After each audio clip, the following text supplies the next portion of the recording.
It was 3:14 a.m. when Arthur unlocked his front door, the scent of another woman's cheap vanilla perfume still clinging to the collar of his bespoke suit. He thought he was the master of his own universe, a man who could juggle a devoted wife, a high-stakes career, and a secret lover without ever dropping the ball. He was wrong. 10 minutes later, he would be standing in his master bedroom, paralyzed not by a scream or a gunshot, but by a pair of Cartier diamond earrings and a piece of cream-colored stationery that would dismantle his life, word by terrifying word. This is the story of how Arthur Pendleton lost everything the moment he thought he had it all. The rain in Seattle didn't wash things clean. It just made them slick. Arthur Pendleton steered his silver Mercedes S-Class through the winding roads of Medina, the tires hissing against the wet asphalt. The digital clock on the dashboard read 3:05 a.m. He felt a familiar, adrenaline-laced exhaustion. It was the specific kind of fatigue that came from living a double life. He had just spent 4 hours in a loft apartment in Capitol Hill with Chloe, a 24-year-old graphic designer who laughed too loud and thought Arthur's stories about architectural zoning laws were fascinating. Chloe was chaos and color. She was the antithesis of his home life. His home life was Evelyn. Arthur loosened his tie, checking his reflection in the rearview mirror. He rubbed his jaw, checking for lipstick, checking for glitter, checking for guilt. He found none. He had been doing this for 6 months, and the guilt had evaporated around month 2, replaced by a smug sense of entitlement. He provided for Evelyn, didn't he? He paid the mortgage on the sprawling lakefront estate. He paid for her classic car restoration hobby. He showed up to the galas. He was a good husband, he told himself, who just needed a release. He pulled into the long, gravel driveway. The house loomed ahead, a modern architectural marvel of glass and steel that he had designed himself. It was dark, save for the landscape lighting that cast long, dramatic shadows against the cedar siding. Arthur killed the engine. The silence of the suburbs was heavy. Usually, this was the moment the anxiety pricked at him. The fear that Evelyn might be awake, waiting in the kitchen with a glass of wine and a question in her eyes. But Evelyn was a heavy sleeper. She took melatonin at 10 p.m. religiously. By now she would be deep in REM sleep, curled on her left side, the expensive Egyptian cotton sheets pulled to her chin. He exited the car, careful not to let the door slam. He walked to the front door, the damp air cooling the heat on his skin. He punched in the code, 10:14, their anniversary, and the lock clicked open with a mechanical surrender. The foyer was cold. That was the first thing he noticed. Not just the ambient temperature, but a stillness that felt distinct, almost pressurized. The house usually smelled of fresh lilies and the faint, warm hum of the radiant floor heating. Tonight, it smelled of nothing. It smelled like a vacuum. Arthur removed his shoes, placing them silently on the mat. He crept up the floating staircase, his socks sliding against the polished walnut. He reached the landing and looked toward the master bedroom. The door was slightly ajar. He pushed it open, holding his breath, preparing to slip into the bathroom, shower off the scent of Chloe's vanilla body spray, and slide into bed beside his wife.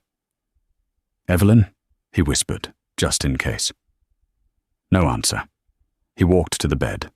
It was made. Arthur blinked. He reached out and touched the duvet. It was tight, crisp, and completely undisturbed. He frowned, checking his watch again. 3:18 a.m. Maybe she fell asleep in the guest room. Maybe she was sick. He turned toward the ensuite bathroom. "Ev?" The bathroom was dark. He flicked the light switch. The sudden brightness stung his eyes. The marble countertops gleamed. The tub was dry, Panic began to coil in his stomach, a cold, slippery snake. He walked back into the bedroom and turned on the bedside lamp. That was when he saw it. On the dark wood of the antique vanity table Evelyn loved so much, there was a small velvet box.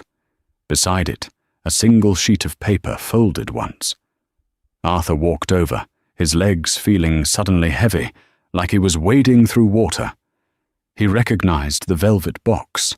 It was the gift he had given her for their 10th anniversary, just 3 weeks ago. A pair of pear-cut diamond earrings, worth more than Chloe's entire student loan debt. He opened the box. The diamonds sat there, glittering aggressively under the lamplight. They looked like accusations. He looked at the paper. It was Evelyn's personal stationery, heavy stock with her monogram embossed at the top. He picked it up. His hands, usually so steady when drawing blueprints, were trembling. He read the first line. "Arthur, I know about the apartment in Capitol Hill." Arthur froze. The world didn't stop. It just narrowed down to the point of a needle. The hum of the refrigerator downstairs, the wind outside, the beating of his own heart. It all vanished. "I know about Chloe," the letter continued. "I know you were with her on my birthday, when you said you were in Chicago. And I know you're with her tonight." Arthur sat down on the vanity stool. The wood creaked. He felt like he had been punched in the throat. Arthur read the letter again, his eyes scanning the elegant, cursive loops of Evelyn's handwriting. It was terrified handwriting. No, it was angry. No, it was precise. It was the handwriting of a woman who had drafted this text days, maybe weeks, in advance. "You always thought I was passive, Arthur. You mistook my contentment for ignorance. But you forgot that before I was your wife, I was an auditor. I notice when the numbers don't add up. I notice when the time doesn't account for itself." He remembered Evelyn as he had seen her that morning, sipping her matcha tea, smiling absently as he lied about a late meeting with the zoning board. She had leaned in and straightened his collar. "You look handsome today, Artie," she had said. "Knock them dead." She knew then. She knew then, and she had let him walk out the door. He looked back at the letter. "I haven't left because I was sad, Arthur. I left because I was finished. Do you remember the prenup? The one you insisted on? The one your father's lawyers drafted so carefully to protect the Pendleton family assets?" Arthur's breath hitched. Of course he remembered. He had been ruthless about it. Protective, he had called it. Clause 14, Section B, the letter read. Infidelity clause. If proven with substantial evidence, the premarital asset separation is voided, and the offending party forfeits their share of the marital home and primary custody of joint liquid assets. Arthur laughed. It was a dry, choking sound. "Substantial evidence?" he muttered to the empty room. "Good luck." He read the next paragraph. "I hired a PI 6 months ago, Arthur. His name is Mr. Vance. He has photos. He has credit card receipts. He has the lease agreement you signed for that apartment under your company's name, which, by the way, is technically embezzlement, since you used the firm's operational funds for a personal, illicit affair. The board won't like that." The blood drained from Arthur's face so fast he felt dizzy. He gripped the edge of the vanity table. The firm, Pendleton and Associates. He had charged the apartment rent to consulting fees. He thought no one checked those ledgers but him and his CFO, Marcus. "Marcus knows, by the way," the letter continued, as if reading his mind. "He was quite disappointed. But he was very helpful once I showed him the evidence of how you've been exposing the firm to liability." Arthur stood up, knocking the stool over. "No," he hissed. Marcus wouldn't. Marcus was his best friend. They had built the firm together. He scrambled for his phone in his pocket. He dialed Marcus. It went straight to voicemail. He dialed again. Straight to voicemail. He looked back at the letter. There was one final paragraph. I've gone to stay at a place you won't find. Don't bother looking. The locks on the house will be changed by 8 a.m. tomorrow by the security company. I've already authorized it as the primary deed holder. Check the trust documents. You might have missed the amendment we signed last year for tax purposes. My lawyer, Julian Thorne, will be in touch. Julian Thorne. The name hit Arthur harder than the financial threats. Julian was the shark of Seattle divorce law. He was known for leaving husbands living in studio apartments, eating instant noodles. But worse than that, Julian was Evelyn's college ex-boyfriend, the one Arthur had always been jealous of. P.S., the note finished. I left the earrings. I don't wear jewelry bought with guilt. It makes my skin break out. Arthur stared at the diamonds. They twinkled innocently. He swiped the box off the table. It hit the wall with a dull thud, scattering the earrings onto the plush carpet. He ran to the closet. He yanked the doors open. Empty. Not just empty of clothes. The hangers were gone. The shoe racks were bare. It wasn't a frantic packing job. It was a surgical extraction. She hadn't just taken her clothes. She had taken the life out of the room. The perfume bottles were gone from the dresser. The photos of them in Cabo were gone from the walls, leaving behind pale, rectangular ghosts on the paint. He ran downstairs to the study. He needed to check the safe. He spun the dial. Left, right, left. The heavy door swung open. The cash reserve, $50,000 he kept for emergencies, was gone. The passports were gone. The deed to the lake house, gone. In their place was a single Polaroid photo. Arthur picked it up. It was a grainy, high-zoom photo taken through a window. It showed Arthur in the Capitol Hill apartment, shirtless, holding a glass of wine, laughing with Chloe. Arthur dropped the photo. He felt the bile rise in his throat. He rushed to the guest bathroom and dry heaved over the toilet. He wasn't just caught. He was checkmated. The sun began to rise over Lake Washington, casting a cruel, beautiful grey light into the living room. Arthur hadn't slept. He was sitting on the floor of the living room, surrounded by silence. He had spent the last 3 hours frantically checking his online accounts. Bank of America, joint checking, $0.2. Savings, $1,200. She had left him exactly the amount of the mortgage payment due tomorrow, a final ironic gesture. Investment portfolio, frozen. Action pending legal review. He tried to log into his work email. Access denied. Contact administrator. He felt like a man who had woken up to find his limbs had been amputated while he slept. At 7 a.m., his phone buzzed. It wasn't Evelyn. It was Chloe. Hey babe, fun night. You left your watch here, though. The Rolex. Want to swing by for lunch? Arthur stared at the text. Chloe. The catalyst. Suddenly, the thought of her, her laugh, her vanilla perfume, her chaotic apartment, made him physically ill. She was the anchor that had dragged him to the bottom of the ocean, and she didn't even know they were drowning yet. Shut up, he whispered to the phone. He needed to think.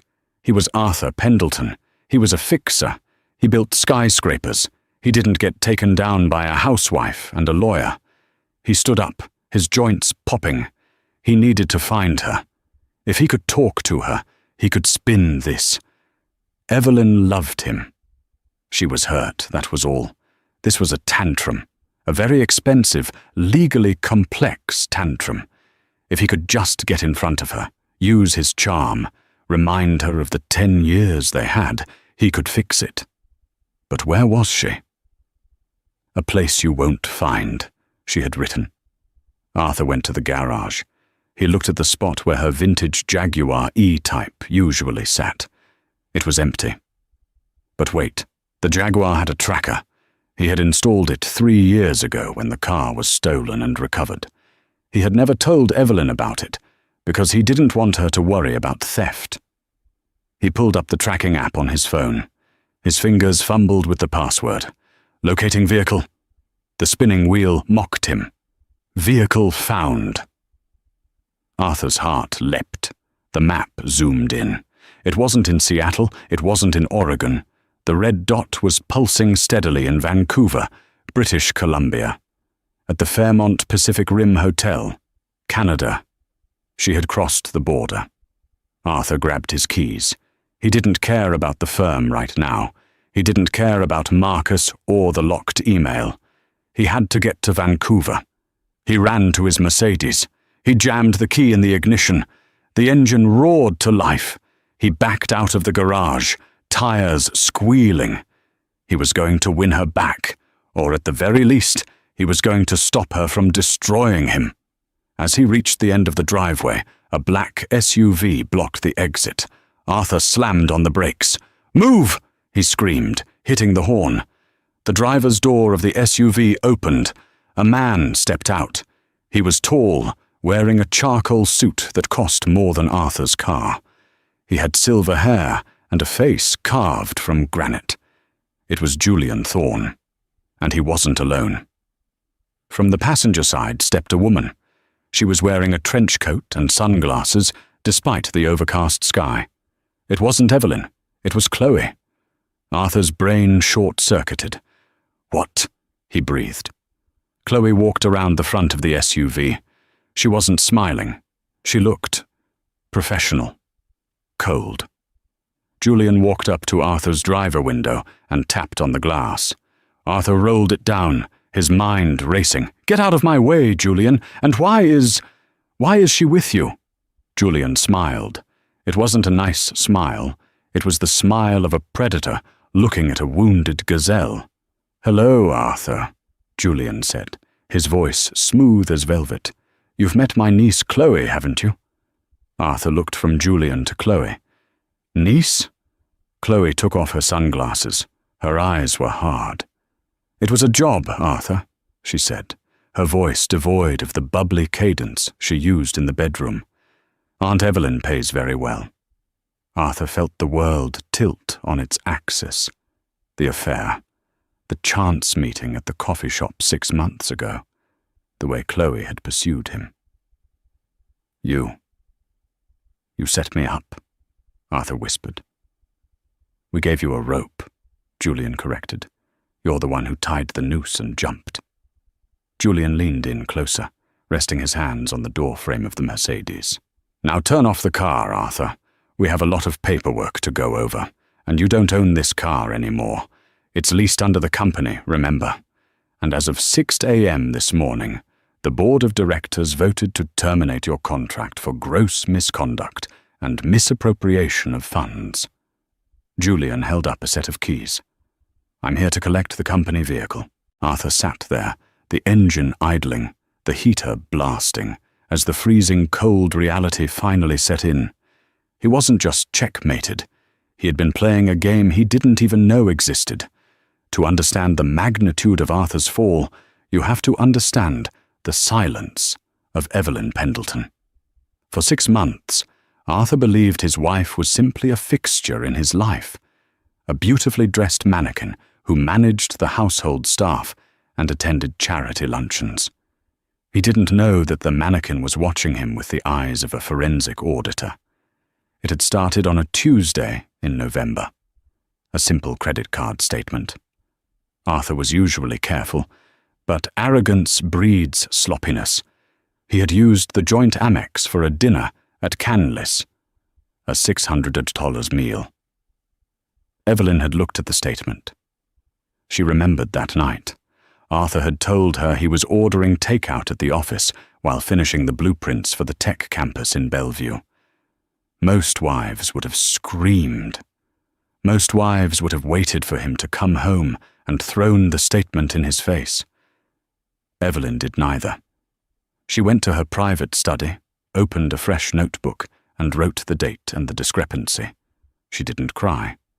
She felt a cold, sharp clarity, like ice water in her veins. 2 days later, she called Julian Thorne. They met at a small, nondescript diner in Snohomish, 40 minutes away from their social circle. Julian hadn't changed much since college. Still sharp, still cynical, but with expensive suits and a reputation that terrified grown men. "I need a divorce, Julian," she said, cutting her steak with precision. "But not a normal divorce. I want a demolition." Julian listened as she laid out the facts: the late nights, the smell of vanilla perfume, the emotional distance. "If we file now," Julian warned, "he has the upper hand. The assets are commingled. The firm is protected by the trust. He'll give you a settlement, sure, but he'll keep the life he built. Is that what you want?" "No," Evelyn said softly. "I built that life, Julian. He just put his name on the door. I want him to feel what it's like to be a guest in his own existence." That was when Julian proposed the honey trap. "I have a niece," Julian said. "Chloe. She's an actress struggling in LA. She's smart, she's broke, and she hates narcissists. We can plant her. Not to seduce him. We won't entrap him legally, but to be available. If Arthur is looking, she'll be there. If he bites, we document everything. Every text, every receipt, every lie." Evelyn hesitated for only a second. "Do it." For the next 6 months, Evelyn Pendleton gave the performance of a lifetime. When Arthur came home smelling of Chloe, Evelyn kissed his cheek and asked about his day. When he bought her the diamond earrings to assuage his guilt, she wore them to the opera and held his hand, all while calculating the resale value in her head. She watched him transform. He became cocky. He started moving money, sloppily, from the firm's accounts to cover the rent for Chloe's apartment. Evelyn saw it all. She had access to his passwords. He used the same variation of his birthday for everything. She downloaded the ledgers. She forwarded the emails to Julian. She sat with Marcus, Arthur's business partner, over coffee. "I'm worried about him, Marcus," she had said, feigning concern. "He seems erratic, spending company money on personal luxuries." Marcus, a man who loved the bottom line more than friendship, looked at the spreadsheets Evelyn slid across the table. His face went pale. "He's billing the mistress's rent as consulting fees?" "I'm afraid so," Evelyn sighed. "I don't want to ruin him, Marcus. But you have a fiduciary duty to the board. If the IRS finds this—" She let the sentence hang. She watched Marcus turn against Arthur in real time. It was masterful. She wasn't just divorcing a husband, she was isolating a target. The night she left, she didn't feel sadness. She walked through the house, touching the furniture she had picked out, the art she had curated. She felt like a ghost, haunting her own life. She placed the letter on the vanity. She placed the diamonds in the box. She walked out into the rain, got into the rental car Julian had arranged, having moved the Jaguar days ago, and didn't look back. The woman who drove away wasn't Arthur's wife anymore. She was his executioner. Back in the driveway, the rain had stopped, but the damp cold had settled into Arthur's bones. He stood next to his silver Mercedes, which was no longer his. Julian Thorne held the keys, dangling them like a pendulum. "UberX is usually quick in this neighborhood," Julian said, his voice dripping with faux sympathy. "I'd offer you a ride, but Chloe has a casting call." Chloe, the woman Arthur had whispered secrets to, the woman he had told about his insecurities, didn't even look at him. She was checking her makeup in the side mirror of Julian's SUV. "Bye, Artie," she said flatly. "Thanks for the Rolex. It paid off my credit card." They drove away. Arthur watched the tail lights of the SUV disappear, leaving him standing in his bespoke suit, shivering, with a dead phone and a wallet full of declined credit cards. He had to walk. He walked 2 miles to the nearest gas station. The humiliation burned hotter than the physical exertion. Cars passed him, neighbors perhaps, splashing dirty water onto his trousers. He finally managed to convince the gas station attendant to let him use the landline to call a taxi. He had $40 in cash in his pocket. He directed the taxi to the offices of Pendleton and Associates in downtown Seattle. He needed to talk to Marcus. He needed to explain that this was a misunderstanding, a personal vendetta that had bled into business. He could fix this. He was the creative genius. Marcus was just the money guy. Marcus needed him. The taxi dropped him off in front of the glass skyscraper. Arthur marched toward the revolving doors, his jaw set. He swiped his security badge at the turnstile. Beep, beep. Access denied. He swiped again. Red light. Mr. Pendleton? Arthur turned. It was Mike, the head of building security. Mike had worked there for 10 years. Arthur gave him a Christmas bonus every year.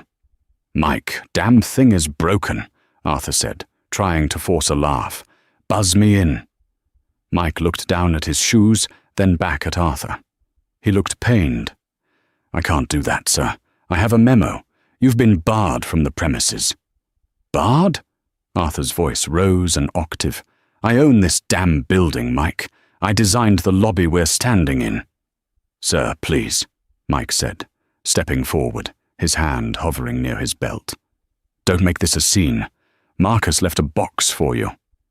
Mike signaled to the front desk. The receptionist, a new girl Arthur barely knew, handed over a cardboard banker's box. Arthur stared at it. It was light. He took the box and walked outside, sitting on the concrete planter at the edge of the plaza. He opened the lid. Inside was a framed photo of him and Evelyn, glass cracked, his architecture license certificate, a stapler, and a letter. He ripped the letter open. It was from the board of directors. Dear Mr. Pendleton, pursuant to Article 5 of the Partnership Agreement, Moral Turpitude and Embezzlement, your shares have been placed in a blind trust pending a forensic audit. Your access to company accounts, premises, and intellectual property is suspended immediately. We have notified the State Licensing Board of the pending investigation regarding misuse of client funds. Arthur dropped the letter. It wasn't just the affair. They were going after his license. They were going to make sure he never built so much as a garden shed in this state again. Marcus, Arthur growled. He pulled out his phone, which had 4% battery left. He dialed Marcus's private line. This time, Marcus answered. You have some nerve calling, Marcus said. His voice was cold, devoid of the camaraderie they had shared over scotch for 15 years. You stabbed me in the back, Arthur shouted, ignoring the pedestrian staring at him. You listened to her. She's crazy, Marcus. She's vindictive. She showed me the ledgers, Arthur, Marcus snapped. You spent $40,000 of the firm's money on a rental in Capitol Hill. You charged client dinners that were just you and that girl. You put the firm at risk. I didn't stab you in the back. You committed suicide and splashed the blood on my suit. I can explain. Save it for the deposition, Marcus said. Oh, and Arthur? Evelyn came by yesterday to collect her personal effects from your office. She took the awards, too. Said she was the one who pushed you to enter the competitions, so they belong to her. Goodbye. The line went dead. Arthur sat on the concrete, the bustle of the city moving around him. He was a man who defined himself by what he built. Now, he was sitting in the rubble of his own life. But then, a spark of anger ignited in his chest, a dark, twisted defiance. They thought they had him. They thought he was just going to roll over. He looked at the tracker app on his phone again. The battery was at 2%.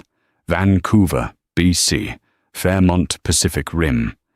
She was there. She was gloating. Arthur stood up. He didn't have a car.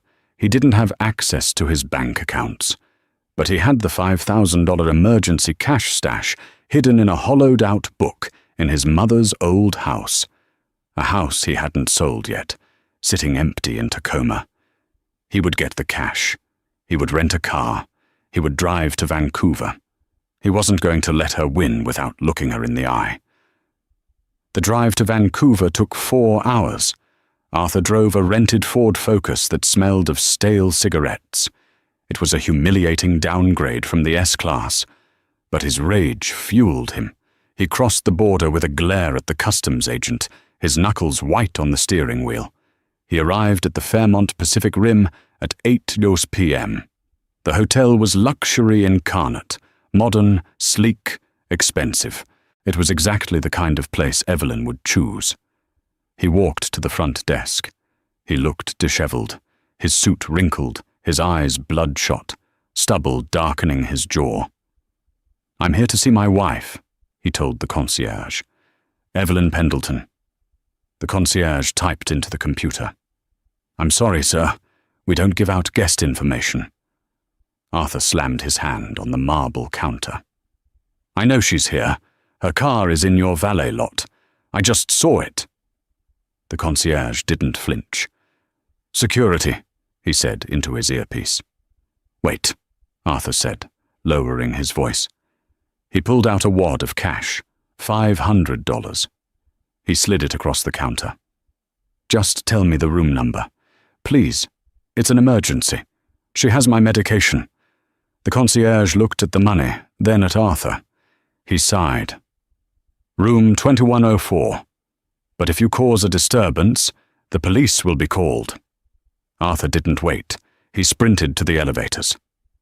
21st floor. The hallway was quiet. Arthur counted the numbers. 2100, 2102, 2104. He stood before the door. He could hear the faint sound of the TV inside. She was in there. He didn't knock. He pulled out the spare keycard he had swiped from the housekeeping cart in the hallway while the maid was distracted, an old trick from his college days. He swiped the card. The light turned green. Arthur burst into the room. "Evelyn, you think you can just—" He stopped. The room was a suite, overlooking the harbor. It was beautiful, and it was empty. The bed was made. The luggage rack was empty, but on the desk, facing the door, was a laptop. It was open. The screen was glowing, and next to the laptop was the key fob to the Jaguar. Arthur walked slowly toward the desk. On the screen was a Zoom meeting window. It was active. "Hello, Arthur," a voice said from the speakers. Arthur froze. He looked at the screen. Evelyn was there. She was wearing a silk robe, holding a glass of white wine. She looked calm, radiant even. But the background wasn't the hotel room. Behind her, through a window, Arthur could see palm trees. He could hear the ocean. "Where are you?" Arthur whispered. "I'm in the place you promised to take me for our 5th anniversary," Evelyn said, taking a sip of wine. "But you were too busy with that project in Portland. Remember, the Maldives. It's beautiful this time of year." "The Maldives?" Arthur stared at the room around him. "But the car, the tracker. I hired a driver to take the Jaguar to Vancouver," Evelyn explained, as if explaining a simple math problem to a child. "I knew you tracked the car, Arthur. I knew you'd come running after the one thing you thought you still owned." "Why?" Arthur slumped into the desk chair. "Why do this? Why the games?" "Because I wanted you to be exactly where you are right now," Evelyn said. Her voice hardened. "I wanted you to drive 4 hours in a cheap rental car, cross a border, and break into a hotel room just to realize that you are completely irrelevant." "Irrelevant?" Arthur laughed bitterly. "I'm your husband. I made you." "You didn't make me, Arthur. You consumed me. You took my time, my youth, and my support, and you fed it to your ego. And when you got bored, You tried to replace me with a child." She leaned closer to the camera. "I emptied the joint accounts, Arthur. But I didn't steal it. I used the power of attorney you signed 3 years ago when you went in for your back surgery.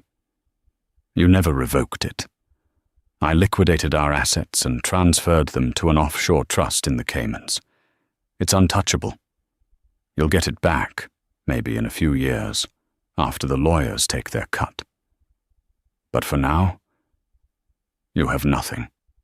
"You can't leave me with nothing," Arthur pleaded, the fight draining out of him. "I have the mortgage. I have the debts." "Actually," Evelyn smiled, "I paid off the mortgage on the house. It's debt-free." Arthur blinked. Hope flared. "You did?" "Yes, and then I transferred the title to a holding company owned by Julian Thorne. It's his retainer fee for the divorce. You're trespassing, Arthur. You have 24 hours to vacate the property before Julian evicts you." Arthur stared at the screen, his mouth open.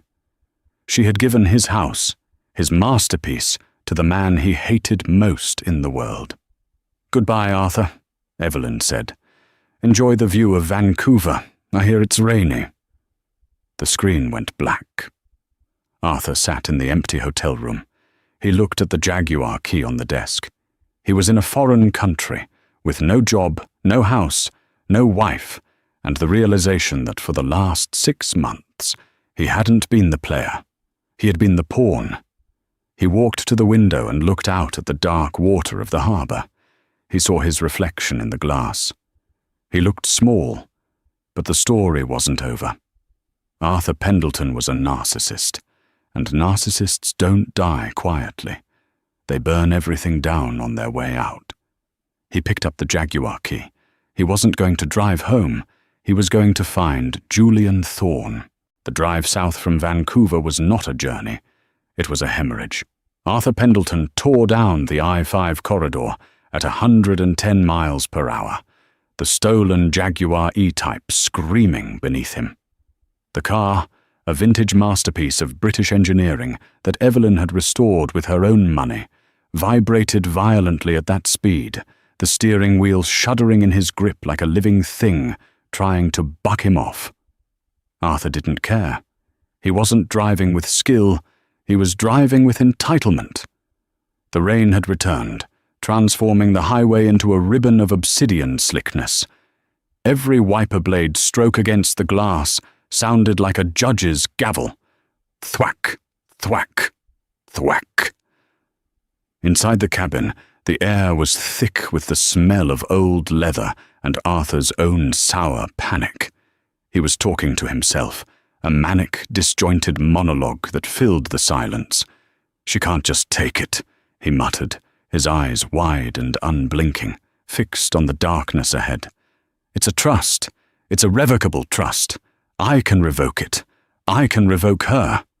He replayed the Zoom call in his mind, over and over. The palm trees, the white wine, the calmness of her voice. Irrelevant. That was the word that had splintered his psyche. He could handle being hated. He could handle being screamed at. He was a powerful man. Powerful men had enemies. But he could not handle being irrelevant. He could not handle being a footnote in his own biography. By the time he crossed the Ship Canal Bridge and saw the lights of Seattle glowing against the low clouds, his plan, if one could call it that, had calcified into a singular, destructive impulse. He wasn't going to a hotel. He wasn't going to beg. He was going to the house in Medina. He knew the locks were changed. He knew Julian Thorne, that vulture in a 3-piece suit, claimed to own the deed. But Arthur Pendleton was the architect. He had drawn the lines of that house on a napkin 10 years ago. He had poured the foundation. He knew the house's breadth and its bones. A piece of paper didn't make it Julian's. It was his. He took the exit for Medina, the tires squealing as he cornered too hard. He sped past the towering hedges and the gates of the tech billionaires, finally turning onto his own winding driveway. The house loomed out of the mist, dark and silent. It was a modern fortress of glass, steel, and cedar, perched on the edge of the lake. Usually, the landscape lighting would be on, highlighting the Japanese maples Arthur had imported. Tonight, it was pitch black. It looked like a tomb. Arthur slammed the Jaguar into park, right on the front lawn, the tires tearing long, muddy gashes into the pristine zoysia grass Evelyn prized so much. He killed the engine. The silence that rushed in was deafening. He stepped out into the rain. The cold wind slapped his face, but he didn't feel it. He stared at the front door, massive, pivoting mahogany. He patted his pockets. No keys. Just the Jaguar fob and a crumpled pack of gum. "Open up!"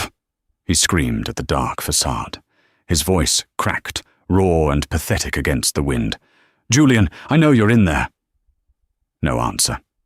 The house stared back at him, indifferent. Arthur walked around to the side, slipping on the wet grass. He went to the sunroom. He pressed his face against the glass. It was pitch black inside. He tried to slide the door, locked. He remembered the loose latch. He had noticed it 3 years ago.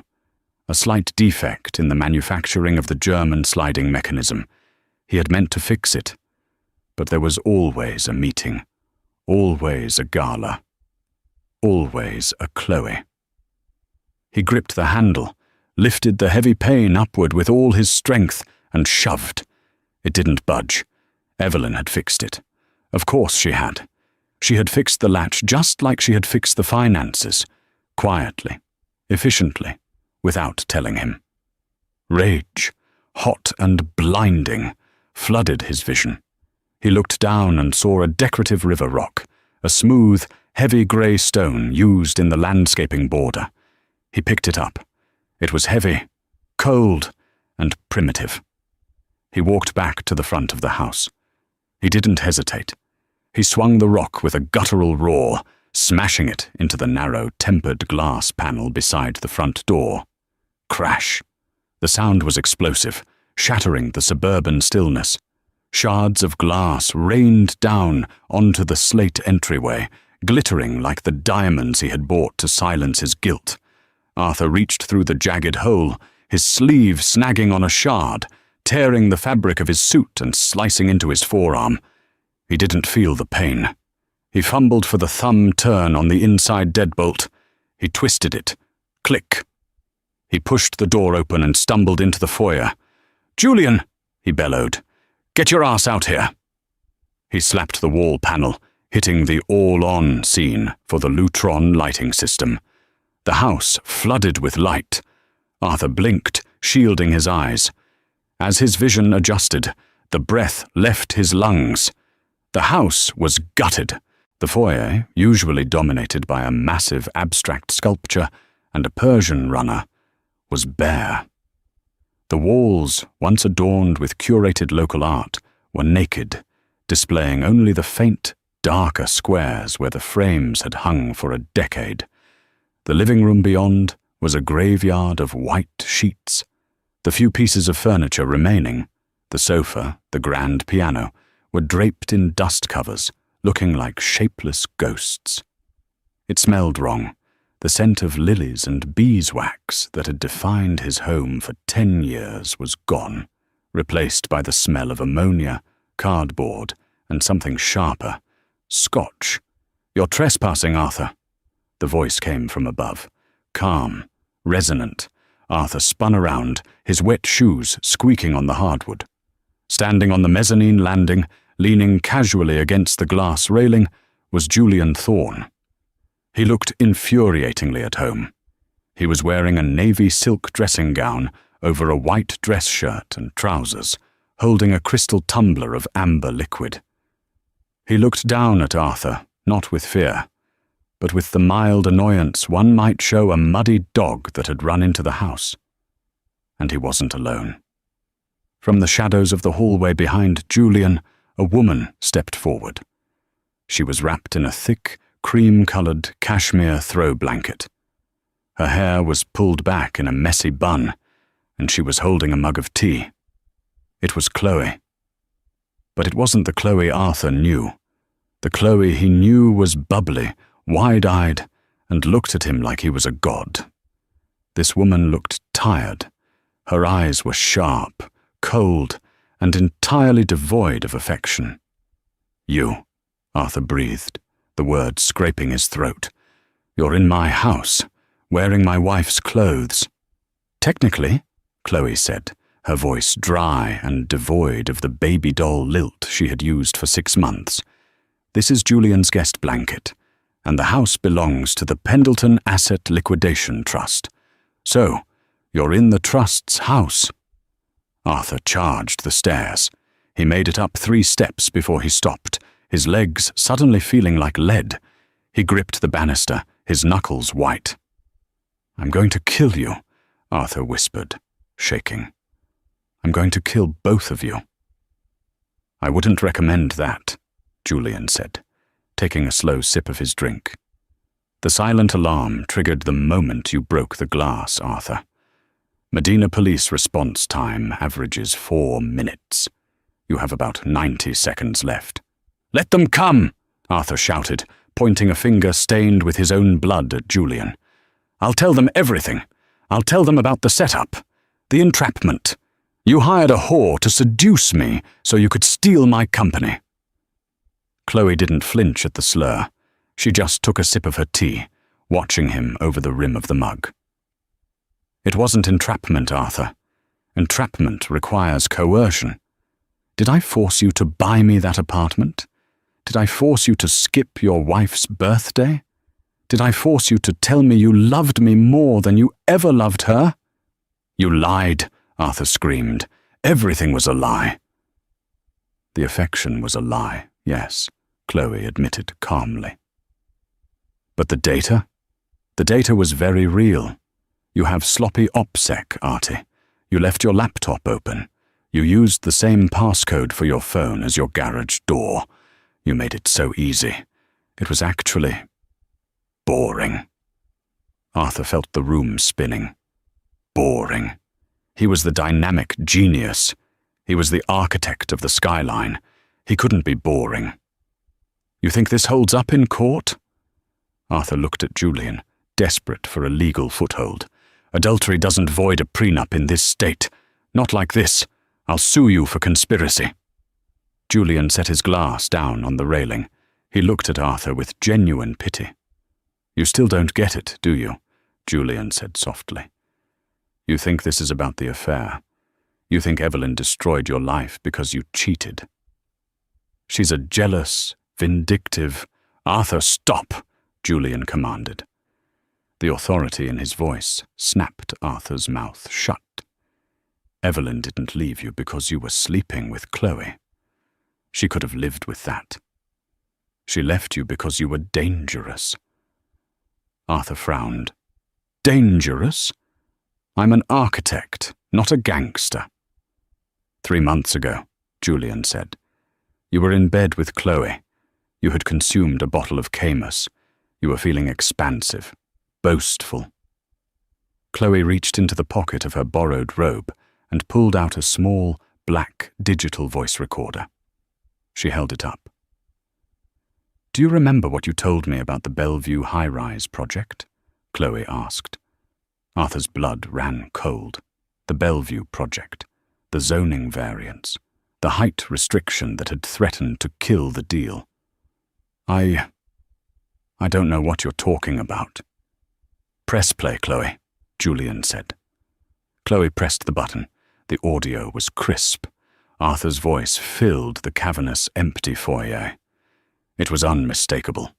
The slur of alcohol, the arrogance, the deep timbre of a man trying to impress a younger woman. "Marcus is a coward, babe. He worries about the rules. I told him, rules are for people who can't afford to break them. I met the zoning commissioner in the parking lot of the terrifyingly cheap diner off I-405, handed him a gym bag with 50 grand in mixed bills. Bam. Variance approved the next morning. That's how you build a legacy, Chloe. You don't ask for permission, you buy it. Click. The silence that followed was absolute. Arthur slumped against the banister. He slid down until he was sitting on the stairs, his head in his hands. The jagged cut on his arm smeared blood on the pristine white riser. "You recorded me," he whispered. "We had to," Julian said, walking down the stairs slowly, stopping a few steps above Arthur. Evelyn found the withdrawal in the company ledger. $50,000 marked as material costs. She knew you didn't buy materials with cash. She suspected bribery. Julian leaned in, his voice dropping to a whisper. "Do you know what the feds do when they catch a partner in a firm engaging in bribery and wire fraud, Arthur? They use the RICO Act. They seize everything. Not just your assets, her assets, the house, her inheritance, her pension, everything tainted by your dirty money." Arthur looked up, his eyes rimmed with red. "So she didn't initiate the divorce to punish you," Julian said. "She initiated it to separate her assets from yours before the indictment came down. She needed proof that she was not complicit. She needed proof that she was investigating you, not helping you. That recording? That's her immunity deal. It proves she was the whistleblower." Arthur stared at the floor. The magnitude of the betrayal and the brilliance of it crushed him. She hadn't just outsmarted him in a divorce. She had turned him into a criminal defendant to save her own financial future. "Where is it?" Arthur croaked. "The recording?" "The original is with the district attorney," Chloe said. "Sent via secure courier yesterday morning. The copy is in the cloud. And another copy is with Marcus." "Marcus?" Arthur looked up sharply. "Marcus took the deal, Arthur," Julian said gently. "He's testifying against you. In exchange for full immunity and retention of the firm's legitimate assets, he's giving them everything. The duplicate books, the emails, the dates of the payoffs. You're alone." Arthur looked around the empty house. He looked at the shadows where his art used to hang. He looked at the woman he had risked everything for, who was looking at him like a specimen in a jar. He looked at the man he had hated for 20 years, who was now the master of his domain. He was a man who built skyscrapers, structures designed to withstand earthquakes and windstorms. But he had built his own life on a foundation of sand, and the tide had finally come in. Suddenly, the room was bathed in a wash of oscillating blue and red light. The sirens were loud now, cutting through the heavy front door. Tires crunched on the gravel outside.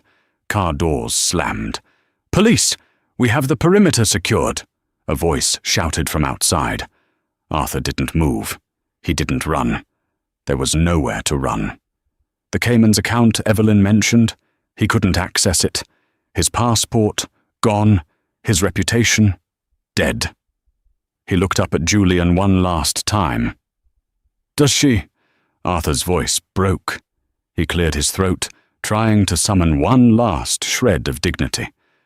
"Does she hate me?" Julian considered the question. He looked at the broken glass on the floor, the mud on the carpet, the ruin of a man on the stairs. "I think," Julian said, "that she doesn't feel anything at all. You stopped being her husband a long time ago, Arthur. You became a liability. And Evelyn is an auditor. She writes off liabilities." "Police!" The front door was kicked fully open. 3 officers swarmed into the foyer, guns drawn, flashlights blinding. "Hands! Let me see your hands!" Arthur Pendleton slowly stood up. He smoothed the lapels of his ruined, wet suit. He looked at the officers, then back at the empty space on the wall where his portrait used to hang. He raised his hands in the air.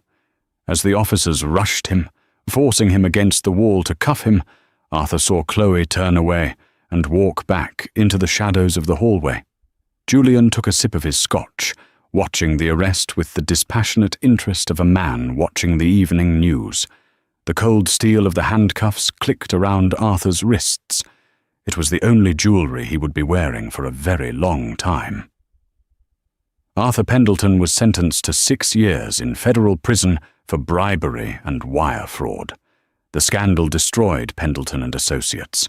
Marcus, his partner, testified against him in exchange for immunity.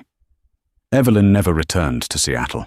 She sold the Maldives vacation photos to a tabloid for a modest sum, donating the money to a charity for women recovering from financial abuse. She eventually settled in Tuscany, where she bought a small vineyard. She never remarried. She learned that she didn't need a partner to be complete. She just needed peace. As for the house in Medina, it was sold to a tech billionaire who tore it down. He said the feng shui was off. He said it felt like the house had bad energy. Arthur sits in a cell today, telling stories to the other inmates about the skyscrapers he used to build and the empire he used to rule. Most of them ignore him. They know the truth. He isn't an architect anymore. He's just a man who had a diamond in his hand and traded it for a piece of glass, only to cut his own throat with the shards.